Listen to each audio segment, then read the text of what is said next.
అనే ధోరణిలో మనం వెళ్ళటం ఉత్తమం. రైట్. ఫైనల్గా శ్రీధర్ గారు.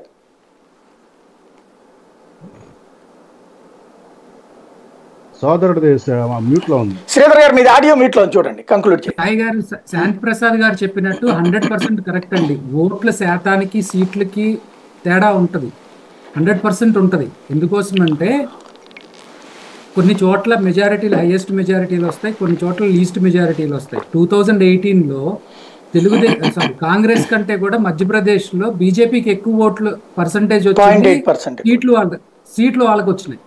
సో ఇక్కడ అంత తెలియకుండా ఎవరూ లేరు, అందరికీ తెలుసు. నెంబర్ 1. నెంబర్ 2, ముఖ్యంగా నేను చెప్పొచ్చేది ఏమంటే అండి, వీళ్ళు జనాల్లోకి వెళ్ళి కన్విన్స్ చేయడానికి ఒక ఎజెండా కావాలి. ఆ ఎజెండాని నిన్న కూడా ఖచ్చితంగా ఒక ఎజెండా ఫిక్స్ చేయలేకపోయారు, ప్రజల్ని కన్విన్స్ చేసే విధంగా లేరు. నెంబర్ 1. నెంబర్ 2, ఇక్కడ జరుగుతున్న ఫిక్షన్ ఏంటంటే పవన్ కళ్యాణ్కి ఏమో బీజేపీతో ప్రెషర్ ఉంది, బీజేపీని ఎట్టి పరిస్థితులు ఆగాలి. కానీ తెలుగుదేశం ఆలోచించే విషయాలు కొన్ని ఉన్నాయండి.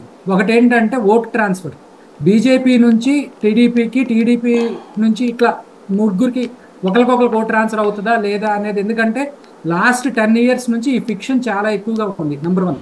నెంబర్ 2, ఆంధ్రప్రదేశ్లో ఎవరు ఒప్పుకున్నా ఒప్పుకోకపోయినా రాజకీయాలు అనేది క్యాస్ట్ పరంగా ఈక్వేషన్స్, రిలీజియన్ పరంగా ఈక్వేషన్స్ మీద నడుస్తుంది. ఇక్కడ ఉన్న ముఖ్యమైన కారణం ఏంటంటే తెలుగుదేశం పార్టీ ముస్లిమ్స్ని కాదు అని చెప్పి బీజేపీతో పోయే సాహసం చేస్తుందా? సో ఇది కూడా ఒక రీజన్, ఖచ్చితంగా వాళ్ళు బాగా మర్దన పడుతున్న విషయం అన్నమాట. మీరు కూడా అందుకే దూరంగా ఉన్నట్ట. మేము ఆల్రెడీ చెప్పామండి, మా voting is completely SC, ST, BC, minorities అనేది మా కాన్సెప్ట్.